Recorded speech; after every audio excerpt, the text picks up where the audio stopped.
എയ്ക്കോസ പെൻറ്റനോയിക് acid, docosahexaenoic acid, ഗ്രീക്കോ ലാറ്റിനോ ഫ്രഞ്ചോ ഒന്നുമല്ല. നമ്മുടെ ചെറുപ്പക്കാരിലുണ്ടാകുന്ന കുഴഞ്ഞു വീണുള്ള മരണത്തിന് ഏറ്റവും നല്ല പ്രതിവിധിയാണ് EPA DHA എന്ന ഈ ഷോർട്ട് ഫോമിൽ അറിയപ്പെടുന്ന ചില മോളിക്യൂൾസ്. നമുക്കറിയാം, കോവിഡിന് ശേഷം പല ചെറുപ്പക്കാരിലും ഹാർട്ട് അറ്റാക്ക്, സ്ട്രോക്ക് പോലുള്ള പ്രശ്നങ്ങൾ കൂടി വരുന്നുണ്ട്. കോവിഡ് വാക്സിനേഷൻ മൂലമാണ് എന്നൊരാക്ഷേപമുണ്ട്. അതുകൊണ്ട് തന്നെ എല്ലാവരും ഡൈമർ ടെസ്റ്റ് അത്യാവശ്യമായിട്ട് ചെയ്തിരിക്കണം എന്ന് ഒരു വാട്സപ്പ് മെസ്സേജ് പാറിപ്പറന്ന് നടക്കുന്നത് കണ്ടു. ഇതിൻ്റെ സത്യാവസ്ഥ എന്താണ്? കോവിഡ് വാക്സിൻ എടുത്തവർക്ക്, കോവിഡ് വന്നവർക്ക് ഒക്കെ ഈ ഹാർട്ട് അറ്റാക്കും സ്ട്രോക്കും വരാനുള്ള സാധ്യത കൂടുതലാണോ? 30കളിലും 40ലും ഉള്ളവർക്ക് ഈ ബ്ലോക്ക് ഉണ്ടാകുന്നത് കൊണ്ടുണ്ടാകുന്ന പ്രശ്നങ്ങൾ വരുന്നത് എന്തുകൊണ്ടാണ്? അതിനെ പ്രിവെൻറ്റ് ചെയ്യാൻ നമുക്ക് ഉള്ള പ്രതിവിധികൾ എന്തൊക്കെയാണ് എന്നുള്ളതെല്ലാം നമുക്കിന്ന് ഡിസ്കസ് ചെയ്യാം. നമസ്കാരം, ഞാൻ doctor Bipin Jose, Pulmo Medical Centre, Pala, Kanjirappally and Sultan Bathery. ഞാൻ ആദ്യം പറഞ്ഞതുപോലെ കോവിഡ് വാക്സിനെ പറ്റി ഒരുപാട് ആരോപണങ്ങളുണ്ടായിരുന്നു. കാരണം കോവിഡ് വാക്സിൻ എടുത്തിട്ട് ഉടനെ തന്നെ ഭയങ്കരമായ പനിയും ബോഡി പെയിനും ക്ഷീണവും പ്രശ്നങ്ങളുമൊക്കെ ഒരുപാട് പേർക്ക് ഉണ്ടായിട്ടുണ്ട്. ആദ്യമേ തന്നെ പറയട്ടെ, കോവിഡ് വാക്സിനേഷൻ 4 ഡോസ് എടുത്തിട്ടുള്ളതാണ്. ഫസ്റ്റ് ഡോസ് കഴിഞ്ഞ് 3 ബൂസ്റ്റർ ഡോസും കൂടി ഞാൻ എടുത്തിട്ടുണ്ട്. എന്നാൽ അതിനുശേഷം എനിക്ക് കോവിഡ് വന്നു. വളരെ ലഘുവായിട്ടുള്ള രീതിയിൽ മാത്രം കോവിഡ് വന്നു പോയി. ചെറിയൊരു ജലദോഷപ്പനി വന്നതുപോലെ പോയുള്ളൂ. അത് ആദ്യത്തെ ഡോസ് എടുത്തതിന് ശേഷം കുറച്ച് നാൾ കഴിഞ്ഞപ്പോഴാണ് ഉണ്ടായത്. എൻ്റെ ജനറ്റിക് ഒരു പ്രീഡിസ്പോസിഷൻ ഹാർട്ട് അറ്റാക്കും സ്ട്രോക്കും വരാനുള്ള സാധ്യത വളരെ കൂടുതലായിരുന്നു താനും.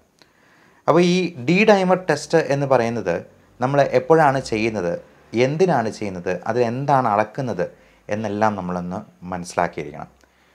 നമ്മുടെ ഹൃദയത്തിലും അല്ലെങ്കിൽ നമ്മുടെ ബ്ലഡ് വെസൽസിലും രക്തക്കുഴലുകളിലും നമ്മുടെ ഹൃദയത്തിലേക്കുള്ളതും അതുപോലെ തലച്ചോറിലേക്കുള്ളതും കാലിലേക്കുള്ളതും ഒക്കെ ആയിട്ടുള്ള രക്തക്കുഴലുകൾ, ഇതിലേക്കെല്ലാം പ്രവഹിക്കുന്ന രക്തത്തിന് എന്തെങ്കിലും തടസ്സമുണ്ടാകാം.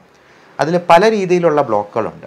അപ്പം നമ്മൾ ഡൈമർ പ്രധാനമായും എലിവേറ്റഡ് ആയിട്ട് കാണുന്നത് എംബോളിസം എന്ന് പറയുന്ന, അത് ചിലപ്പോൾ കാലിലേക്കുള്ള രക്തയോട്ടം തടസ്സപ്പെടുന്ന DVT എന്ന് പറയുന്ന ഡീപ്പ് വെയിൻ ത്രോംബോസിസ്, അതേപോലെ തന്നെ ശ്വാസകോശത്തിലോട്ട് കൊണ്ടുപോകുന്ന രക്തക്കുഴലുകൾ ബ്ലോക്ക് ഉണ്ടാകുന്നതിനെ പൾമണറി എംബോളിസം എന്നും, അതുപോലെ തന്നെ നമ്മുടെ ഹൃദയത്തിൻ്റെ പേശികൾക്ക്, അത് ഹൃദയത്തിൻ്റെ ഭിത്തികളിലേക്ക് കൂടുതൽ രക്തം കൊണ്ടുവന്ന് എത്തിക്കുന്ന, ഓക്സിജൻ എത്തിക്കുന്ന ചെറിയ രക്തക്കുഴലുകൾ ഉണ്ടാകുന്ന ബ്ലോക്കിനെ നമ്മൾ കൊറോണറി ആർട്ടറി ഡിസീസ്, അത് വളരെ സിവിയർ ആയിട്ടുള്ള ബ്ലോക്കായി വരുമ്പോഴാണ് നമ്മൾ ഹാർട്ട് അറ്റാക്ക് എന്ന സാധാരണയായിട്ട് പറയുന്ന മയോകാർഡിയൽ ഇൻഫാർക്ഷൻ സംഭവിക്കുക.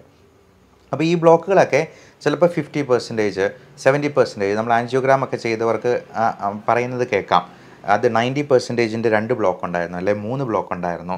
ട്രിപ്പിൾ വെസൽ ഡിസീസ്, അതായത് 3 രക്തക്കുഴലുകളിൽ, പ്രധാനപ്പെട്ട രക്തധമനികളിൽ, കൊറോണറി ആർട്ടറീസിൽ ബ്ലോക്ക് വരുന്നത്, അങ്ങനെയുള്ള പല കാര്യങ്ങളും നമ്മൾ പലപ്പോഴായിട്ട് കേട്ടിട്ടുണ്ടാവാം. ഇതുപോലെ തന്നെ തലച്ചോറിലേക്കുള്ള രക്തക്കുഴലുകളിൽ ബ്ലോക്ക് ഉണ്ടാകാം, സെറിബ്രൽ എംബോളിസമായിട്ട്. അപ്പോൾ എന്ത് ബ്ലോക്ക് വന്നാലും അതിലേക്ക്, ആ അവയവത്തിലേക്ക് രക്തം കൊണ്ടുവന്നെത്തിക്കുന്നതിൽ കുറവ് വരികയും അതിൽ പ്രധാനമായിട്ടും ഓക്സിജൻ എന്ന് പറയുന്ന ന്യൂട്രിയൻ്റ് ഇല്ലാതെ വരുമ്പോഴേക്കും ആ കോശങ്ങളെല്ലാം നിർജീവമാവുകയും ചെയ്യുകയാണ് ചെയ്യുന്നത്. ഈ ബ്ലോക്കുകൾ തന്നെ പലതരത്തിലുണ്ട്. അത് സ്റ്റേബിളായിട്ട് കട്ടിയുള്ള ബ്ലോക്കായിട്ടുള്ളതുണ്ട്, പെട്ടെന്ന് പൊട്ടാൻ പാകത്തിനിരിക്കുന്ന ബ്ലോക്കുകളുണ്ട്. അപ്പോൾ ഇങ്ങനെയുള്ള ബ്ലോക്കുകൾ, അപ്പം കോവിഡിന് ശേഷം അല്ലെങ്കിൽ കോവിഡ് വരുമ്പോൾ നമ്മുടെ രക്തക്കുഴലുകൾക്കുള്ളിലും ഇതുപോലെ ചെറിയ ക്ഷതങ്ങളുണ്ടാവും എന്നുള്ളതാണ് നമ്മൾ മനസ്സിലാക്കേണ്ടത്. അത് രക്തക്കുഴലുകളിൽ ഉണ്ടാകുന്ന ഈ ക്ഷതങ്ങളിൽ പ്ലേറ്റ്ലെറ്റ് അഗ്രിഗേഷൻ സംഭവിക്കുകയും ചിലപ്പോൾ നമുക്ക് കൊളസ്ട്രോൾ കൂടിയിരിക്കുന്നവർക്ക്, മറ്റ് പലതരത്തിലുള്ള റിസ്ക് ഫാക്ടേഴ്സ് ഉള്ളവർക്ക്, അത് ഏറ്റവും പ്രധാനം പുകവലി, ആൽക്കഹോളിസം, പിന്നെ genetic risk factors, mental stress, നമ്മുടെ മറ്റ് മെറ്റബോളിക് അസുഖങ്ങളായിട്ടുള്ള ഡയബറ്റീസ്, ഹൈപ്പർ ടെൻഷൻ, കൊളസ്ട്രോള് തുടങ്ങിയ മറ്റ് കോമോബിഡിറ്റീസും കൂടെ ഉള്ളവർക്ക്, വളരെ സെഡൻറ്ററി ലൈഫ് സ്റ്റൈലായിട്ട് നമ്മൾ ഒരു ജോലി പോലും ചെയ്യാതെ, എണീറ്റുള്ള ഒരു ജോലി പോലും ചെയ്യാത്ത ആൾക്കാരിൽ ഒക്കെ ഈ റിസ്ക് ഫാക്ടേഴ്സ് കൂടിയിരിക്കുന്നവർക്ക് ഇത് ബ്ലോക്കുകൾ ഉണ്ടാക്കും. അത് ഈ സ്റ്റേബിൾ ബ്ലോക്കായിട്ട് ചിലപ്പോൾ ഇരുന്നേക്കാം, എന്നാൽ പെട്ടെന്ന് പൊട്ടിപ്പോകുന്ന ബ്ലോക്കുകളായിട്ടുണ്ടാവാം. ഇപ്പോൾ ഈ ക്ഷതങ്ങളിൽ ഈ പൊട്ടിപ്പോകുമ്പോഴേക്കും അവിടെ കൂടുതൽ പ്ലേറ്റ്ലെറ്റ് അഗ്രഗേഷൻ ഉണ്ടാവുകയും അത് ഫുള്ളായിട്ട് ബ്ലോക്ക് ആവുകയും ചെയ്യാനുള്ള സാധ്യതയുണ്ട്. അപ്പോൾ അതിൻ്റെ ലക്ഷണങ്ങളായിട്ട് നമുക്ക് ഏത് അവയവത്തിലേക്കുള്ള രക്തക്കൊഴലുകളിലാണോ ബ്ലോക്ക് ഉണ്ടാകുന്നത് അതിനനുസരിച്ചുള്ളതായിരിക്കും. ഇപ്പോൾ DVT അഥവാ ഡീപ്പ് വെയിൻ ത്രോംബോസിസിൽ കാലുകളിൽ നീര് വയ്ക്കുക, വേദന ഉണ്ടാവുക, ഭയങ്കരമായ കഴപ്പ് അല്ലെങ്കിൽ അതിലേക്ക് ഭയങ്കര നംനെസ് ആയിട്ട് തോന്നുക തുടങ്ങിയ പ്രശ്നങ്ങളെല്ലാം നമുക്ക് തോന്നിയേക്കാം. അതുപോലെ ഹാർട്ട് അറ്റാക്കിൻ്റേതായിട്ടുള്ള ലക്ഷണങ്ങൾ എല്ലാവർക്കും അറിയാവുന്ന പോലെ നെഞ്ചുവേദന, തോളുവേദന, കൈവേദന, അതുപോലെ ചിലപ്പോൾ താടിയിലും പല്ലിലും ഒക്കെ വേദനയായിട്ട് ചിലപ്പോൾ ചില ആൾക്കാർ പ്രസൻറ്റ് ചെയ്യും. ഇങ്ങനെയുള്ള ആളുകൾക്ക് മറ്റ് റിസ്ക് ഫാക്ടേഴ്സും കൂടി ഉണ്ടെന്നുണ്ടെങ്കിൽ തീർച്ചയായിട്ടും ഒരു ECG എടുത്ത് നോക്കണം. ECGയിൽ ചേഞ്ചസ് വരാതെയും ചിലപ്പോൾ ചെറിയ ബ്ലോക്കുകളാണെന്നുണ്ടെങ്കിൽ ECGയിൽ ചേഞ്ചസ് അപ്പോൾ കാണണമെന്നില്ല. അപ്പോൾ നമ്മൾ ട്രെഡ്മിൽ ടെസ്റ്റ്, അതായത് നടന്നുകൊണ്ടോ ഓടിക്കൊണ്ടോ ചെയ്യുമ്പോഴേക്കും ഹൃദയത്തിന് കൂടുതൽ ലോഡ് വരുമ്പോഴത്തേക്കും അതിൽ ചേഞ്ചസ് വരുന്നുണ്ടോ എന്നുള്ളതാണ് നോക്കുന്നത്. അതേപോലെ സ്ട്രോക്കിൻ്റേതായിട്ടുള്ള ലക്ഷണങ്ങളോ, നമുക്ക് ശരീരം തളർന്നു പോവുക, ഒരു സൈഡ് അനക്കാൻ പറ്റാതെ വരിക തുടങ്ങിയ പ്രശ്നങ്ങളുണ്ടെന്നുണ്ടെങ്കിൽ നമ്മൾ MRI സ്കാനും പറയാറുണ്ട്.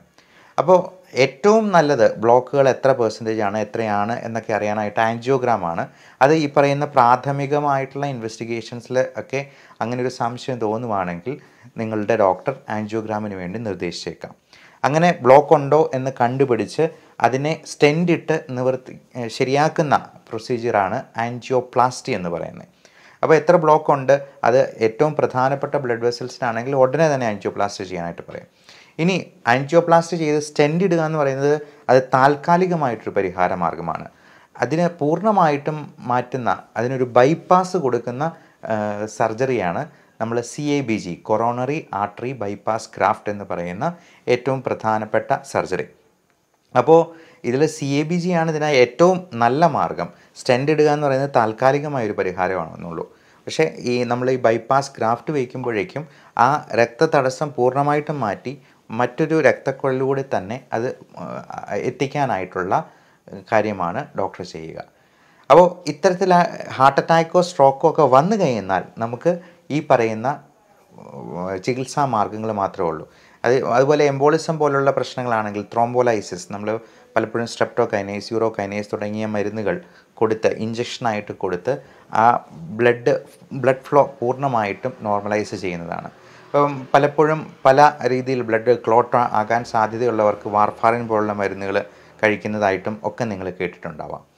അപ്പോൾ ഈ D-ഡൈമർ എന്ന് പറയുന്ന ടെസ്റ്റ് അത് വളരെ നോൺ സ്പെസിഫിക് ആയിട്ടൊരു ടെസ്റ്റാണ് എന്നുള്ളതാണ് നമ്മൾ മനസ്സിലാക്കേണ്ടത്. അത് ദാഹിമർ എന്നാണ് അതിൻ്റെ മുഴുവൻ പേര്. അതിൽ നമ്മൾ മെഷർ ചെയ്യുന്നത് ഈ ക്ലോട്ട് ലൈസ് ചെയ്യുമ്പോഴുണ്ടാകുന്ന ഫൈബ്രിനോജൻ എന്ന് പറയുന്ന ഒരു സംഗതിയുടെ അതിൻ്റെ അളവാണ് നമ്മൾ നോക്കുക. എന്നാൽ ഈ D-ഡൈമർ പലതരത്തിലുള്ള ഇൻഫെക്ഷൻസിലും എലിവേറ്റഡ് ആയിട്ട് കാണാം.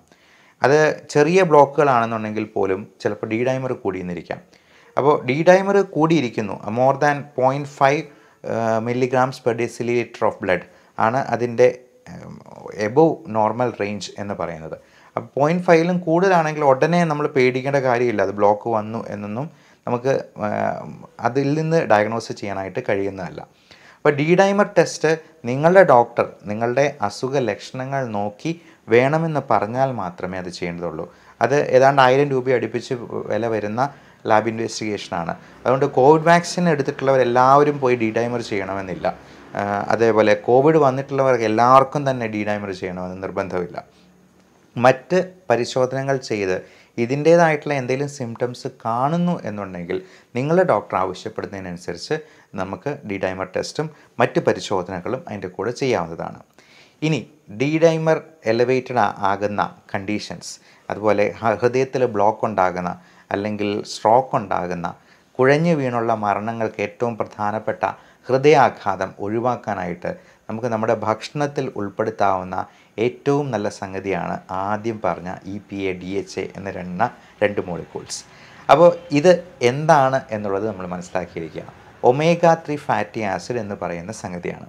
നമ്മൾ ഏതാണ്ട് എക്കോസ്പ്രിൻ, ക്ലോപ്പിഡോഗ്രൽ, അട്രോസ്റ്റാറ്റിൻ തുടങ്ങിയ ട്രിപ്പിൾ ഡ്രഗ് കോമ്പിനേഷനാണ് നമ്മൾ ഈ ഹാർട്ട് അറ്റാക്ക് വന്നിട്ടുള്ളവർക്ക് പോലും ഇനി അറ്റാക്ക് ഉണ്ടാകാതിരിക്കാൻ വേണ്ടി കൊടുക്കുക. വിദേശ രാജ്യങ്ങളിലൊക്കെ ഒരു 40 വയസ്സ് കഴിയുന്നവർക്ക് നേരത്തെ പറഞ്ഞ 2ൽ കൂടുതൽ റിസ്ക് ഫാക്ടേഴ്സ് ഉണ്ടെന്നുണ്ടെങ്കിൽ എക്കോസ്പ്രിൻ മരുന്ന് സ്റ്റാർട്ട് ചെയ്യാനായിട്ട് തന്നെ ഡോക്ടർ പറയാറുണ്ട്. അതുപോലെ സ്റ്റാറ്റിൻ മരുന്നുകളും കൊളസ്ട്രോൾ ലോവർ ചെയ്ത് നിർത്തേണ്ടത് നമ്മൾ അത്രയും റിസ്ക് ഫാക്ടർ കുറഞ്ഞിരിക്കുകയാണ് ചെയ്യുന്നത്. ഇതോടൊപ്പം ഡയബറ്റീസും ഹൈപ്പർ ടെൻഷനും കൊളസ്ട്രോളും ഒക്കെ നമ്മൾ നോർമലൈസ് ചെയ്തിരിക്കുക. Body weight, body mass index ഒക്കെ നോർമലായിട്ട് തന്നെ കീപ്പ് ചെയ്യാനായിട്ട് ശ്രദ്ധിക്കുക. സെഡൻറ്ററി ലൈഫ് സ്റ്റൈൽ ഒഴിവാക്കാൻ പരമാവധി എക്സസൈസിന് ഇമ്പോർട്ടൻസ് കൊടുക്കുക. നമ്മൾ ഡോക്ടർമാർ ഇരുന്നുകൊണ്ട് ജോലി ചെയ്യുന്നവരാണെങ്കിലും ഞാൻ എല്ലാ പേഷ്യൻസിനെയും എഴുന്നേറ്റ് നിന്ന് അവരെ സ്റ്റെത്ത് വെച്ച് നോക്കാനായിട്ട് ശ്രമിക്കാറുണ്ട്. അതുകൊണ്ട് 3 ഗുണങ്ങളുണ്ട്. ഒന്ന്, എനിക്ക് ഒരു 50 സിറ്റപ്സ് എങ്കിലും കിട്ടും 50 പേഷ്യൻറ്റിനെ നോക്കുമ്പോഴേക്കും. 2, പേഷ്യൻറ്റിനെ നന്നായിട്ട് നോക്കാനായിട്ട് എനിക്ക് കഴിയും. 3, പേഷ്യൻറ്റിന് സ്വയം ഒരു തോന്നലുണ്ടാവും, ഡോക്ടർ എന്നെ നന്നായിട്ട് നോക്കി എന്നുള്ളൊരു സംതൃപ്തി അവർക്ക് കിട്ടും. അപ്പോൾ ഈ സംതൃപ്തി എനിക്കും രോഗിക്കും കിട്ടുകയും ചെയ്യും, അത്രയും എക്സസൈസും കിട്ടും. അത്തരത്തിൽ നമുക്ക് എത്രത്തോളം എനർജി നമുക്ക് യൂസ് ചെയ്യാൻ പറ്റുമെന്നുള്ളത് ഓരോരുത്തരും അവരുടെ ജോലിയുടെ കാര്യങ്ങൾ നോക്കി ആലോചിച്ച് തീരുമാനിക്കുക. ഈ പറഞ്ഞ ഒമേഗ 3 ഫാറ്റി ആസിഡ് എവിടെ നിന്ന് കിട്ടും? ഇതിന് ഏറ്റവും നല്ല റിച്ച് സോഴ്സ് എന്ന് പറയുന്നത് നമ്മുടെ വളരെ വില കുറഞ്ഞ മത്തി, അയല പോലുള്ള ഫിഷസ് നമ്മൾ കറി വെച്ച് കഴിക്കുമ്പോഴാണ്. അതേപോലെ ചിയാ സീഡ്സ്, ചണവിത്തുകൾ തുടങ്ങിയ സംഗതികളിലും ഒമേഗ 3 ഫാറ്റി ആസിഡ്സ് അടങ്ങിയിട്ടുണ്ട്. എന്നിരുന്നാലും ഏറ്റവും നന്നായിട്ട് കിട്ടുന്നത് ഫിഷ് ഓയിൽ എന്ന് പറയുന്ന സംഗതിയിൽ തന്നെയാണ്. ഒരു ദിവസം 1 ഗ്രാം ഒമേഗ 3 ഫാറ്റി ആസിഡ് ഉള്ളിലോട്ട് ചെല്ലുക. അതിൽ ഏറ്റവും നല്ല 2 ഒമേഗ 3 ആണ് ഞാൻ ഈ പറഞ്ഞ EPA, DHA. അതേപോലെ ALA എന്ന് പറയുന്ന ഒരു ഒമേഗ 3 ഫാറ്റി ആസിഡും കൂടെ അതിലടങ്ങിയിട്ടുണ്ട്. ഇത് 3ഉം നമ്മൾ സപ്ലിമെൻറ്റ് ചെയ്യുന്നത് തീർച്ചയായിട്ടും ഏതാണ്ട് എക്കോസ്പ്രിൻ കഴിക്കുന്നതിനോട് അത്രയും തന്നെ ബെനിഫിഷ്യൽ എഫക്റ്റ് ഉണ്ട് എന്നുള്ളതാണ് പല പഠനങ്ങളും കാണിക്കുന്നത്. എന്നാൽ ഹാർട്ട് അറ്റാക്ക് വന്നു കഴിഞ്ഞാൽ, അല്ല സ്ട്രോക്ക് വന്നു കഴിഞ്ഞാൽ ഒരു കാരണവശാലും ഈ മരുന്നുകൾ മാറ്റി വെച്ചിട്ട് ഇത് മാത്രം കഴിക്കരുത്. അതുകൊണ്ട് യാതൊരു പ്രയോജനമില്ല. അത് വരാതെ പ്രിവെൻറ്റ് ചെയ്യാൻ വേണ്ടിയാണ് നമുക്ക് ഈ പറഞ്ഞ ഒമേഗ 3 ഉപയോഗിക്കാവുന്നത്. അതുപോലെ ഏറ്റവും നല്ല ആൻറ്റി ഓക്സിഡൻറ്റ് പ്രോപ്പർട്ടീസ് ഉള്ളതാണ് നമ്മുടെ ഇഞ്ചി, അതേപോലെ തന്നെ വെളുത്തുള്ളി, ഗാർലിക് എന്ന് പറയുന്ന സംഗതി. ഇതിൽ രണ്ടിലുമുള്ള ആൻറ്റി ഓക്സിഡൻസും അതിലെ മോളിക്യൂൾസ് പലതും നമുക്ക് ഇത്തരത്തിലുള്ള ബ്ലഡ് വെസൽസിലെ ബ്ലോക്ക് ഉണ്ടാക്കുന്നത് കുറയ്ക്കാനായിട്ട് സഹായിക്കും. എന്നാൽ വെളുത്തുള്ളി കഴിക്കുമ്പോൾ വെറും വയറ്റിൽ കഴിക്കാതിരിക്കാൻ ശ്രദ്ധിക്കുക, കാരണം അത് ഗ്യാസ്ട്രൈറ്റിസ് ഉണ്ടാക്കാൻ സാധ്യതയുണ്ട് എന്നുള്ളതുകൊണ്ട്. അപ്പോൾ വെളുത്തുള്ളിയൊക്കെ നമ്മുടെ ഭക്ഷണത്തിൽ കൂടുതലായിട്ട് ഉൾപ്പെടുത്താം. അതുപോലെ ഇഞ്ചിയാണെങ്കിലും കൂടുതലായിട്ട് ഉൾപ്പെടുത്താം. അത് നമ്മൾ മാറ്റി വയ്ക്കാതെ, ഇഞ്ചിയൊക്കെ പലർക്കും അത് മാറ്റി വയ്ക്കുന്നൊരു സ്വഭാവമുണ്ട്. അതുപോലെ തന്നെ കറിവേപ്പിലയൊക്കെ നമ്മുടെ വീട്ടിൽ തന്നെ തൊടിയിൽ തന്നെ ഉണ്ടാക്കുന്ന കറിവേപ്പിലയായിരിക്കണം. വിഷമടിച്ച് കിട്ടുന്ന സാധനം കഴിക്കണമെന്ന് ഞാൻ പറയില്ല. ഈ കറിവേപ്പിലയും ജിഞ്ചറും അതുപോലെ ഗാർലിക്കും ഒക്കെ നമുക്ക് ഭക്ഷണത്തിൻ്റെ കൂടെ തന്നെ കൂടുതലായിട്ട് അങ്ങ് കഴിക്കാം. അതെടുത്ത് കറിവേപ്പില പോലെ അങ്ങ് കളയണ്ട, അത് വയറ്റിലോട്ട് തന്നെ ചെല്ലട്ടെ. അതിന് ഒരുപാട് ആൻറ്റി ഓക്സിഡൻറ്റ് പ്രോപ്പർട്ടീസ് ഉണ്ടെന്നുള്ള കാര്യം മനസ്സിലാക്കുക. അതുപോലെ മുരിങ്ങയില നമുക്ക് കൂടുതലായിട്ട് ഉൾപ്പെടുത്തുന്നത് നമ്മുടെ BP കുറയാനായിട്ട് സഹായിക്കും. ABC ജ്യൂസ് എന്ന് പറയുന്നുണ്ട്, ആപ്പിൾ, ബീട്രൂട്ട്, ക്യാരറ്റ്. ഇത് 3ഉം ചേർന്നിട്ടുള്ള ജ്യൂസ് നമുക്ക് രാത്രി ഭക്ഷണം മീൽസ് ഒഴിവാക്കിയിട്ട് ഈ ജ്യൂസ് തന്നെ 1-2 ഗ്ലാസ് കുടിച്ചോളൂ. പിറ്റേ ദിവസം വയറ്റിൽ നിന്ന് പോകുമ്പോൾ ബീട്രൂട്ടിൻ്റെ കളർ കണ്ട് പേടിക്കണ്ട. അത് ബീട്രൂട്ടിൻ്റെ തന്നെ ഫൈബർ കണ്ടൻറ്റ് നല്ലപോലെ ഉള്ളതുകൊണ്ട് നമ്മുടെ വയറ്റിലെ സംഗതികളെല്ലാം ഒരു ചൂല് പോലെ അടിച്ച് വൃത്തിയാക്കി പുറന്തള്ളുന്നതാണ് എന്ന് സമാധാനിക്കുക. അത് നമുക്ക് ഒത്തിരി സന്തോഷം ഉണ്ടാക്കേണ്ട കാര്യമാണ്. നമ്മുടെ രക്തമൊക്കെ ആ ബീട്രൂട്ടിൻ്റെ കളർ പോലെ നല്ല സ്ട്രോങ് ആയിട്ട് അങ്ങ് പോകാനായിട്ട് ഈ ABC ജ്യൂസ് BP കുറയ്ക്കാനും വളരെ ഉത്തമമായിട്ടുള്ള ഒരു ജ്യൂസാണത്. ഞാൻ എല്ലാ ദിവസവും കുടിക്കുന്ന ഒരു ജ്യൂസും കൂടിയാണ് ABC ജ്യൂസ്.